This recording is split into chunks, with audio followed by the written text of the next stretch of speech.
नमस्कार, आप देख रहे हैं स्वराज एक्सप्रेस। मैं हूं आपके साथ राघवेंद्र ओझा। भारत के सबसे पवित्र और सर्वोच्च मंदिर लोकसभा में जहां नारी शक्ति को सम्मान देने की बात होनी थी, वहां राजनीति का रंग इतना गहरा हो गया कि उम्मीदों का उजाला मायूसी की काली रात में तब्दील हो गया। जिस दिन नारी सम्मान की आवाज बुलंद होनी थी, उसी दिन नारी शक्ति वंदन अधिनियम सदन में बहुमत का आंकड़ा नहीं जुटा सका और बिल गिर गया। हैरानी की बात यह है कि ना किसी को अफसोस है, ना किसी को रंज है, ना कोई शिकवा है और कोई गिला नहीं, क्योंकि किसी को लग रहा है कि उनको जीत मिली है, किसी को लग रहा है कि उनको मौका मिला है, लेकिन जिसके नाम पर यह पूरी कवायद थी, जिसे अधिकार मिलने थे, जिसके सशक्तिकरण की बात हो रही थी, उसे कुछ भी मिला नहीं। सवाल सीधा है, क्या नारी सम्मान सिर्फ भाषणों तक सीमित है? क्या राजनीति के शोर में महिलाओं के हक फिर दब गए? शुक्रवार 17 अप्रैल यानी अमावस्या का दिन आखिर क्यों काली रात में बदल गया? इस सवाल का जवाब आने वाले कई सालों तक पूछा जाएगा। वही सवाल आज हम भी पूछ रहे हैं, और वो तमाम बड़े सवाल जो जरूरी हैं इस बिल पर और इस मुद्दे पर जो सदन की सियासत में गूंजती हुई नजर आई। पहला सवाल, क्या राजनीति के खेल में महिलाओं के हक फिर से कुर्बान हो गए? यह सबसे महत्वपूर्ण सवाल है, क्योंकि महिलाओं की हक की बात लगातार विपक्ष भी करती रही, लेकिन सदन के भीतर जब चर्चा हुई तो यह सवाल आया कि क्या हक महिलाओं के कुर्बान हो गए? क्या महिला आरक्षण पर सिर्फ दिखावे की राजनीति हो रही है? क्या महिलाओं के नाम पर वोट लेकिन हक पर सन्नाटा छाया हुआ है? इसे राजनीति का धर्म माना जाए या राजनीति का रंग माना जाए, यह सबसे महत्वपूर्ण सवाल है, क्योंकि दोनों तरफ से, चाहे पक्ष हो या विपक्ष हो, लगातार महिला आरक्षण की बात करती नजर आई, लेकिन बारी जब हक के पक्ष में वोट करने की आई तो तस्वीरें कुछ और नजर आई। लेकिन चलिए अब आपको कुछ बयान सुना देते हैं, कुछ रिएक्शन सुना देते हैं जो इस बिल पर चर्चा से पहले और चर्चा के बाद जरूर नजर आए। जब प्रधानमंत्री नरेंद्र मोदी सदन में अपनी बात रख रहे थे और इस वोटिंग प्रक्रिया से पहले अपनी बात रख रहे थे, तो उन्होंने साफ तौर पर विपक्ष को हिदायत भी दी थी कि देखिए, इसके पक्ष में आप वोटिंग करेंगे तो इसका फायदा दोनों पार्टियों को होगा, अगर नहीं किया तो direct benefit Bharatiya Janata party को इसका मिलेगा। सुन लीजिए सबसे पहले प्रधानमंत्री नरेंद्र मोदी ने सदन में हिदायत देते हुए विपक्ष को क्या कुछ कहा था। देखिए, इसका अगर विरोध करेंगे तो स्वाभाविक है कि राजनीतिक लाभ मुझे होगा,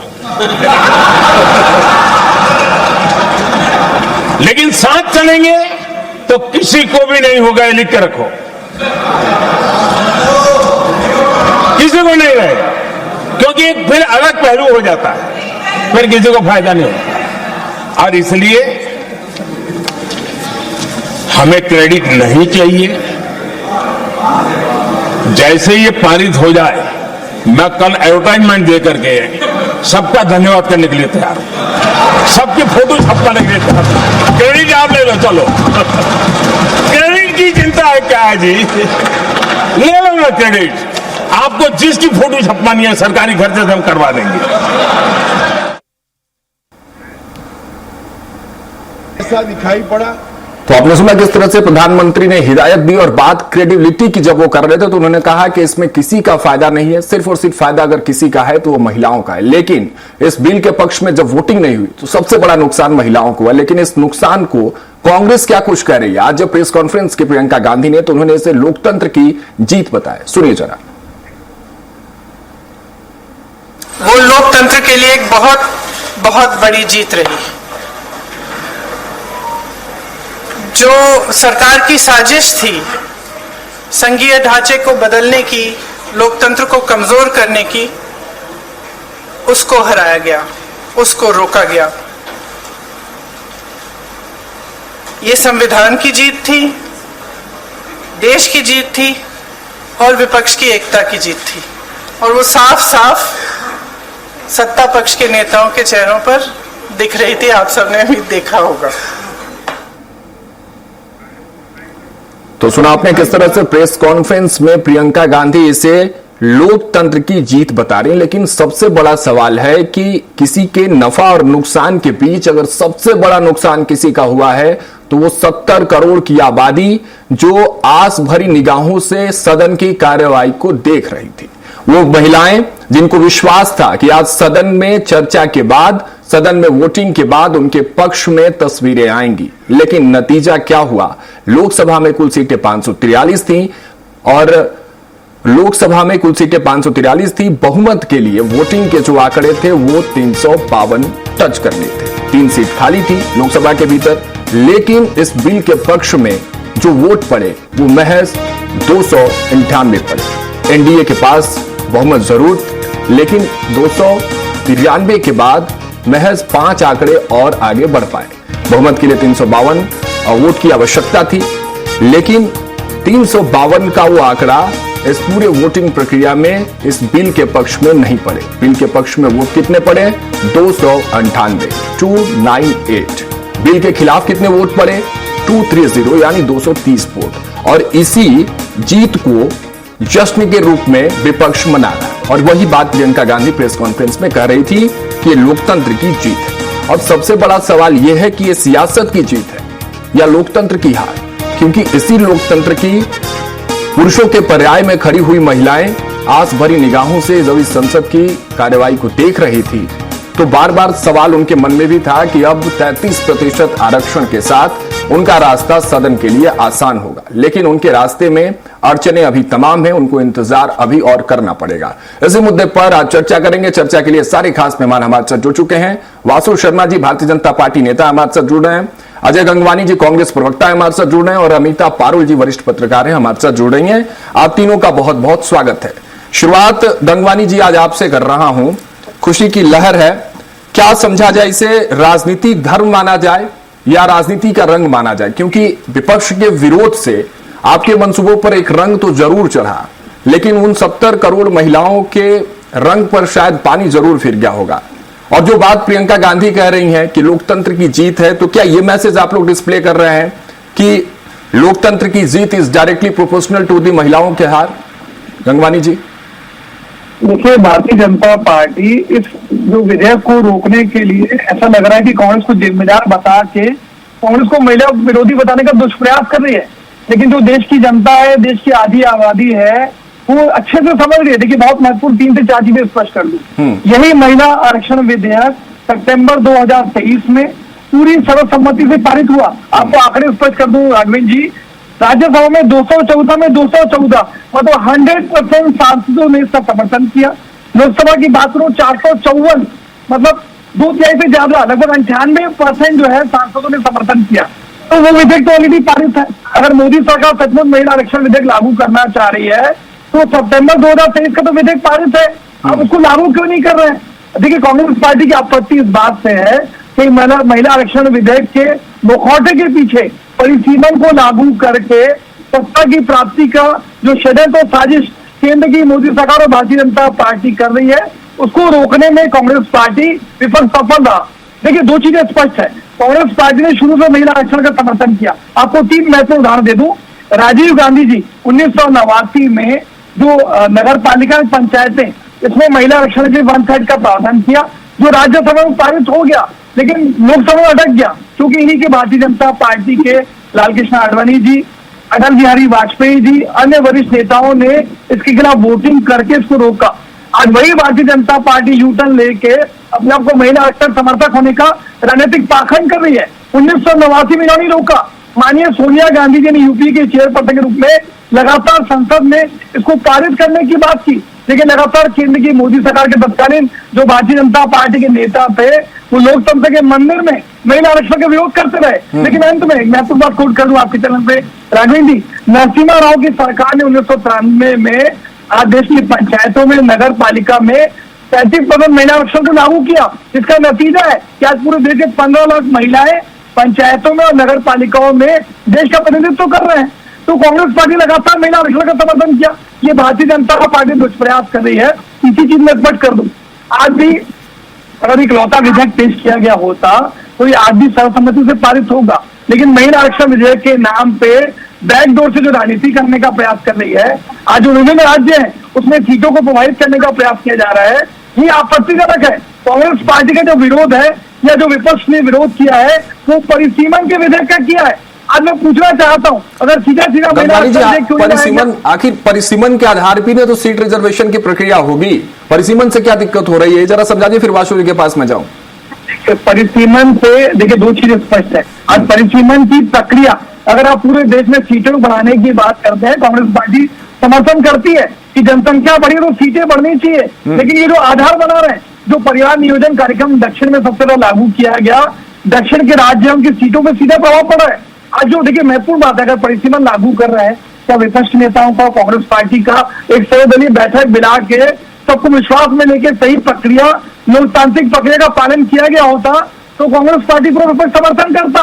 तो ये बात कहना है गंगवानी जी कि इस बात से आप लोग नाराज हैं कि सर्वदलीय बैठक नहीं हुई, आपसे बातचीत नहीं हुई। हालांकि विशेष सत्र में चर्चा जरूर हुई थी। लौटूंगा आपके पास। वासु जी क्या लग रहा है? 10 आखिरी का ले रहा हूँ। आज जो परिसीमन को लागू करके सीधा भारतीय जनता पार्टी अपनी सत्ता की प्राप्ति का रास्ता खोलने के लिए, विपक्ष की जो है वोटों को प्रभावित करने के लिए अपने आधार पे, जिससे भारतीय जनता पार्टी इसके नेताओं को फायदा मिले, उसके आधार पर परिसीमन को लागू करने का जो प्रयास कर रही थी।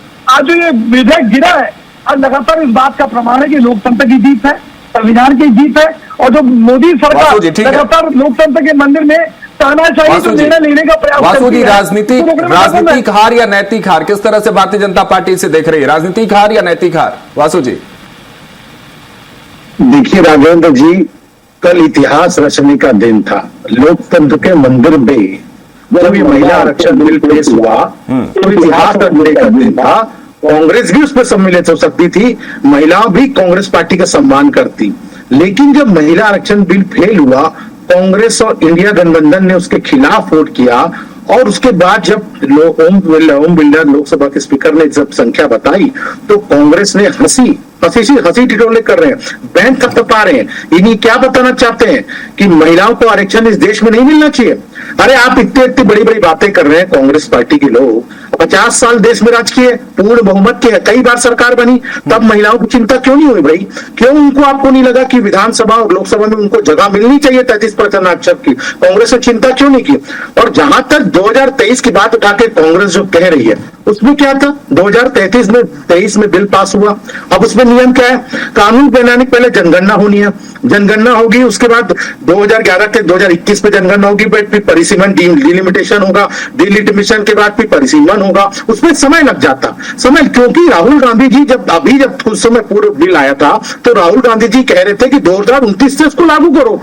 अब वो दिशा में सरकार आगे बढ़ रही थी, महिलाओं को आरक्षण देने की बात कह रही थी, तो कांग्रेस पार्टी को दिक्कत है।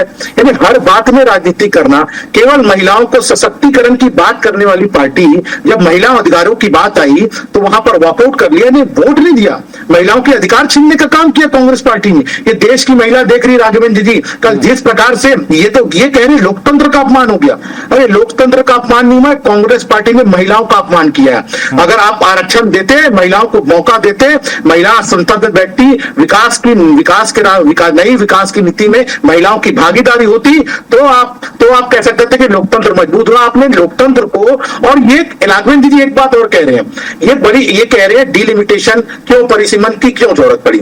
मैं तो अजय गंगवानी जी से पूछना चाहता हूं कि भाई जब डिलिमिटेशन में जब 543 सीट था तब देश में 56 से 60 करोड़ वोटर थे और 543 सीट था। आज 2026 है, 140 करोड़ वोटर इस देश में है। तो वही सांसद, यानी जब आबादी थी उसमें जो सांसद था, आज जैसे मैं रायपुर लोकसभा का उदाहरण दे रहा हूं, रायपुर लोकसभा में मतदाता है, तो यानी इसको कम करने के लिए जनता नेता जो है वो लोगों तक पहुंच सके, उसके लिए सीट बढ़ाने की संख्या जरूरी है। ये कांग्रेस पार्टी जानबूझ के नहीं की, लगातार इसको टालती रही। वो काम भारतीय जनता पार्टी करने चाह रही थी तो कांग्रेस उसको भी रोक देती। यानी देश हित के बाद जब भी हो तो कांग्रेस पार्टी उसमें कभी साथ नहीं देती, उसके खिलाफ ही खड़ी होती है। ठीक है, अमिता जी का मैं रुख करता हूं, फिर आता हूं गंगवानी जी आपके पास। अमिता जी, क्या आप किस तरह से देख रहे हैं इस पूरे मामले को? महिला सशक्तिकरण जैसे मुद्दे पर राजनीतिक सहमति न बन पा रहा देश के भीतर, लोकतंत्र के भीतर, जहां बातें तो हर पार्टियां करती हैं कि महिलाएं सशक्त होनी चाहिए, आरक्षण मिलने चाहिए, आधी आबादी है,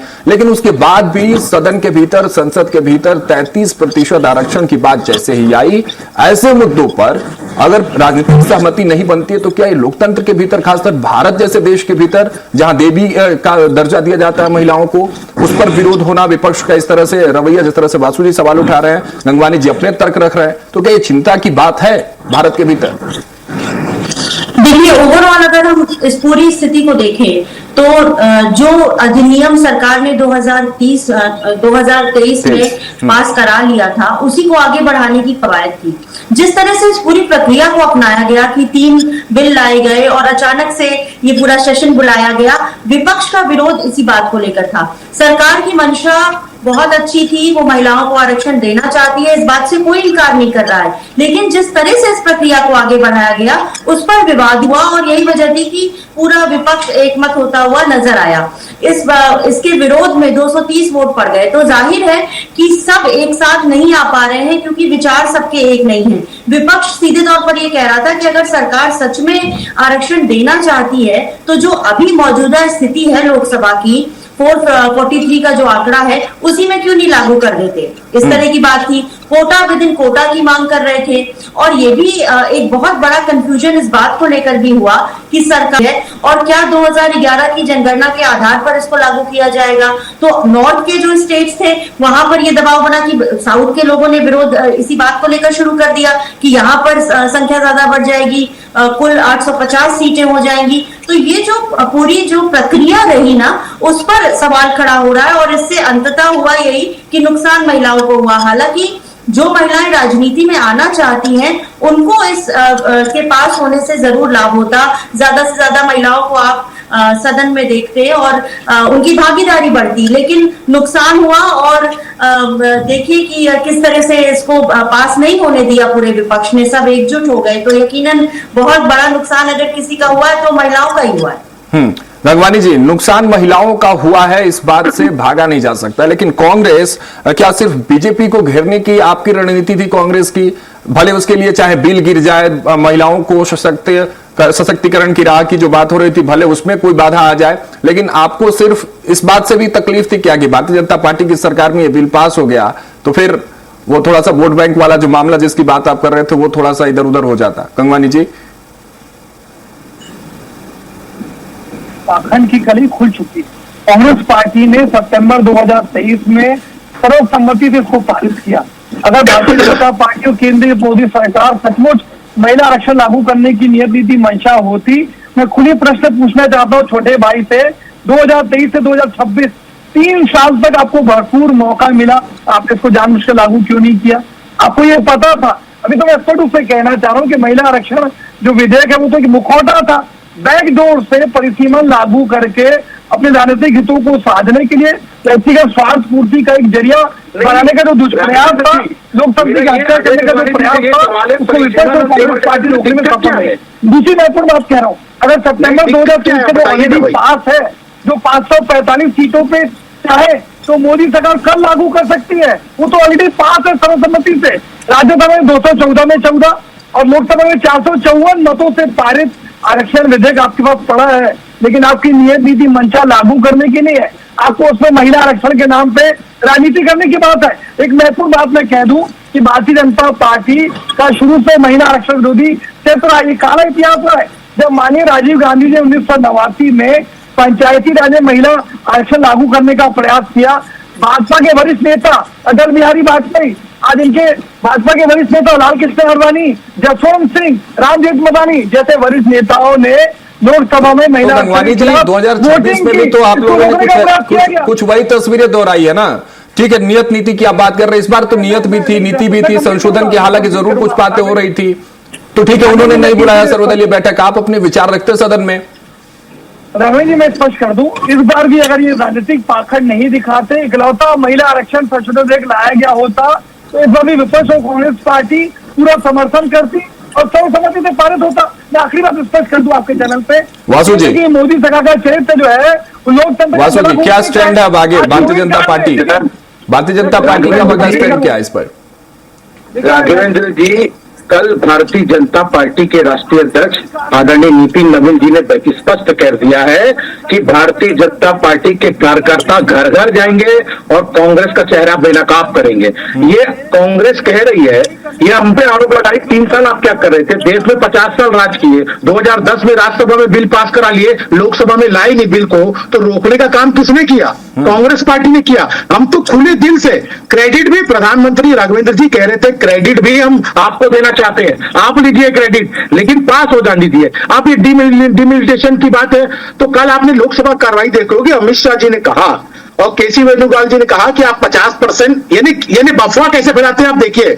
अफवाह कांग्रेस पार्टी क्या फैला रही है कि राज्यों की सीट जो है जनसंख्या के आधार पर बढ़ेगी। कल अमित शाह जी ने स्पष्ट किया भाई सारे राज्यों में 50% सीटें बढ़ेंगी। अब केसी वेणुगोपाल जी ने कहा कि आप लिख के ला दीजिए, इसमें बिल अमेंडमेंट में ला दीजिए, तो हम तैयार हैं। तो अमित शाह जी ने कहा 1 घंटे के लिए संसद आप रुक जाए, उसका मैं अभी पेपर तैयार करके लाता हूं, आप राजी है तो बोलिए मैं तैयार हूं। तो कांग्रेस पार्टी अगर भारतीय जनता पार्टी कह रही है हम आपके हिसाब से तैयार हैं और किसी भी राज्य का 50% से कम सीट नहीं बढ़ेगा, ये आंकड़े की बात है ही नहीं। तो कांग्रेस पार्टी घुमा फिरा के महिला आरक्षण बिल कैसे रुक जाए इस उद्देश्य से काम कर रही थी।